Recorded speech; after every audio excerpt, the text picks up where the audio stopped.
Assalamualaikum warahmatullahi wabarakatuh. Perkenalkan, saya dari perwakilan kelompok 1 Teknik Green Building Lanjutan yang beranggotakan saya sendiri, Alifia Salsabil Nugroho Putri, dan teman saya Ahmad Rejani Hasbi.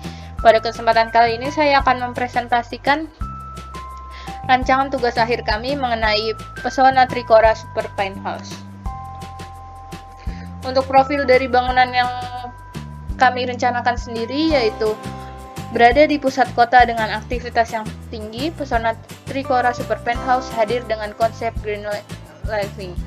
Untuk luas RTH sendiri sebesar 40% dari luas total dan memiliki efektivitas konsumsi energi serta sistem pemanenan air hujan. Lokasinya berada pada Jalan Trikora, Banjarbaru, Kalimantan Selatan. Berikut adalah tapak bangunan secara keseluruhan. Untuk detail penggunaan lahannya, ada luas lahan total sebesar 10.000 meter persegi, luas lahan tapak sebesar 5.220 meter persegi, area parkir sebesar 1.880 meter persegi dengan kapasitas 94 mobil dengan area parkir serong 60 derajat. Selanjutnya ada detail setiap unit yang kami bangun yang berukuran 16x13 meter dengan beberapa ruangan, yaitu ruang tamu, ruang keluarga, 4 kamar tidur, 4 kamar mandi, dan area balkon. Kami juga melakukan analisis perhitungan limpasan untuk mendesain dimensi dari saluran drainase yang dibutuhkan. Selanjutnya masuk ke bagian penerapan penilaian dari Green Shift New Building 2.0. Untuk kategori yang pertama yaitu kategori tepat guna lahan atau ASD. Untuk kriteria yang persyaratan yang pertama yaitu penggunaan area dasar hijau. Bangunan kami dirancang memiliki luas RTH sebesar 40% dari total luas lahan yang terletak pada lahan parkir, area lantai 2, dan area rooftop. Selanjutnya untuk persyaratan yang kedua mengenai keanekaragaman hayati, yaitu rencana realisasinya berupa lahan parkir yang ditumbuhi dengan pohon-pohon yang memiliki ukuran variasi dari besar hingga sedang yang berfungsi sebagai kanopi alami. Untuk prasyarat yang ketiga yaitu analisis limpasan air hujan. Dalam mendesain bangunan kami melakukan analisis limpasan air hujan untuk pengelolaan limpasan serta penentuan dari saluran drainase yang dibutuhkan. Selanjutnya untuk kriteria penilaian yang pertama yaitu ketahanan tata guna lahan. Ini diterapkan dengan pemilihan lokasi pembangunan yang berada di Pulau Kalimantan, di mana kita ketahui bahwa pulau ini memiliki kondisi geologis yang paling stabil dari bencana alam yang ada di Indonesia. Setelah melakukan perhitungan beban gempa pada saat perencanaan struktur dan melakukan pelatihan kesiapsiagaan bencana pada seluruh penghuni gedung.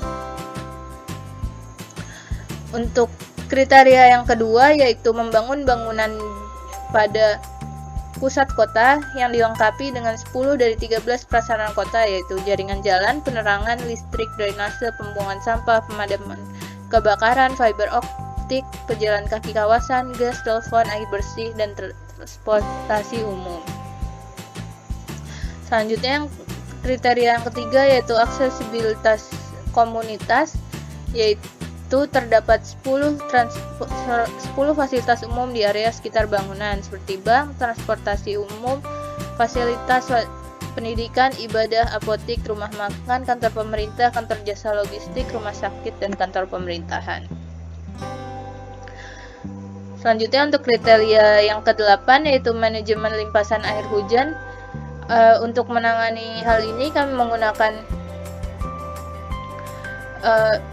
paving block yang dapat meloloskan air hujan dan menerapkan green roof pada atap. Untuk mengurangi strategi ini dapat mengurangi limpasan air hujan hingga 85% dari nilai yang ada.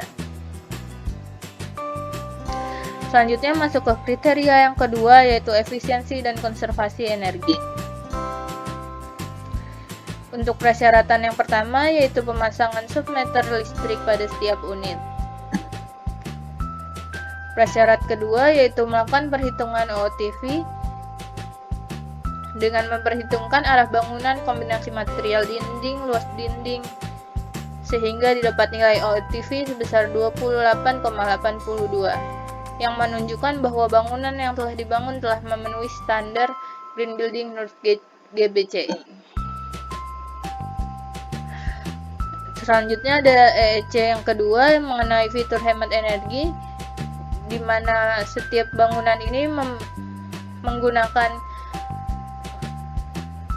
alat-alat yang memiliki fitur hemat energi seperti lampu LED yang dilengkapi sensor dan lift dengan sistem DOAS.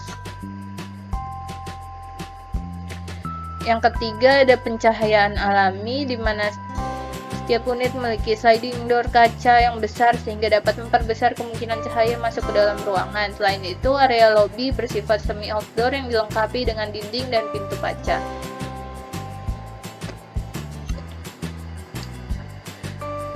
Selanjutnya untuk yang ketiga ada ventilasi alami. Di sini rencana realisasinya berupa lobi yang memiliki konsep semi outdoor dan setiap unit yang dilengkapi dengan ventilasi dan sliding door yang besar sehingga udara dapat senantiasa berganti pada setiap unit. Selanjutnya untuk kriteria yang ketiga yaitu konservasi air atau WAC. Ini untuk rencana realisasinya sendiri menggunakan meteran air yang dipasang pada sumber air bangunan ya berupa PDAM dan sumber air daur ulang yang bersumber dari pemanenan air hujan pada atap dan lahan parkir. Selanjutnya yang kriteria persyaratan kedua yaitu melakukan perhitungan penggunaan air. Dengan menggunakan data berupa jumlah unit dan jumlah orang di setiap kata, maka kebutuhan air dapat diketahui dengan perhitungan sebagai berikut. Selanjutnya ada WAC yang kedua mengenai fitur air. Di sini setiap penthouse didesain dengan sistem full furnish sehingga setiap peralatan yang digunakan telah disesuaikan dengan spesifikasi yang disyaratkan menurut GPCI. Selanjutnya ada kriteria yang keenam mengenai penampungan dan penggunaan air hujan. Untuk tangki di bangunan ini sendiri dilengkapi dengan tangki penampungan air hujan yang dibuat dengan kapasitas 144 meter kubik dengan dimensi 8 x 12 x 1,5 meter. Dengan perhitungan sebagai berikut. Selanjutnya ada kriteria mengenai sumber dan siklus material. Untuk kriteria prasyarat sendiri telah memenuhi persyaratan di mana penthouse didesain dengan sistem full furnish sehingga peralatan pendingin yang digunakan tidak mengandung CFC dan HCFC. Selanjutnya ada kriteria MRC keempat dan keenam di mana menggunakan kayu bersertifikat dan material lokal. Jadi seluruh material kayu yang digunakan dalam bangunan ini merupakan kayu legal yang bersertifikat karena bersumber dari Kalimantan yang kita ketahui merupakan hutan produksi kayu bersertifikat.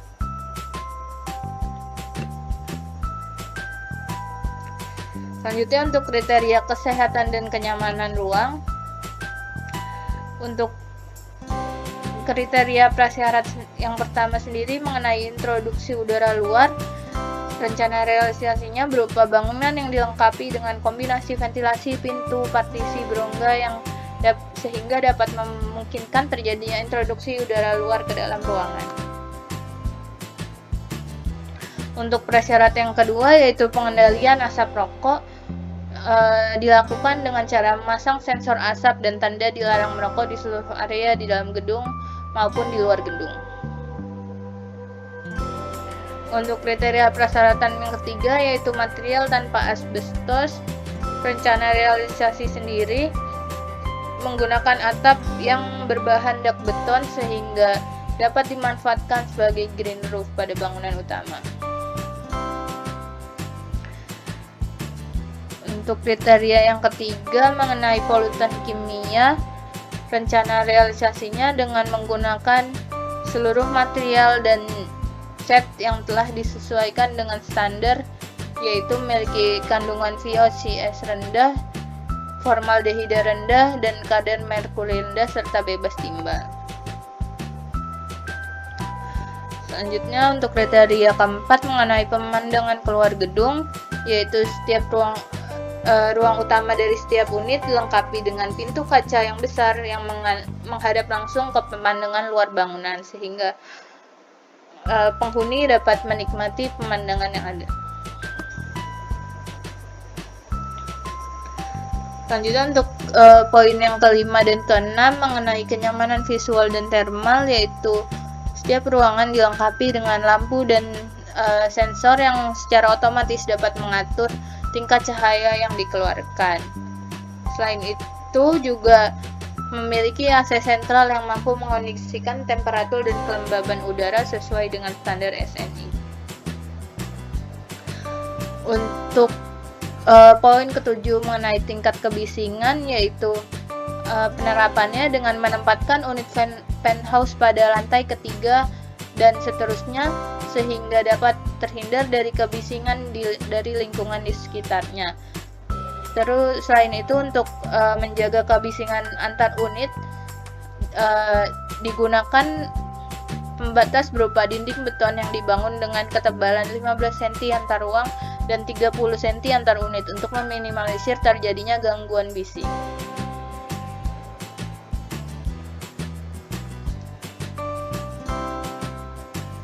Selanjutnya untuk manajemen bangunan, prasyarat yang pertama dan kedua yang mengenai pengolahan sampah tingkat dasar, yaitu sampah dipisahkan sesuai kategori dan dilakukan pengolahan sampah mandiri untuk organik, sedangkan untuk sampah anorganik dilakukan kerjasama dengan pihak ketiga untuk mengolahnya. IHC poin ketujuh mengenai tingkat kebisingan, yaitu memberikan dokumen teknis penerapan green building yang diserahkan kepada pihak terkait. Untuk hasil akhir penilaian sendiri, bangunan yang kami rencanakan bisa mendapat kategori Gold dengan penilaian sebesar 53%. Terima kasih atas perhatiannya. Wassalamualaikum warahmatullahi wabarakatuh.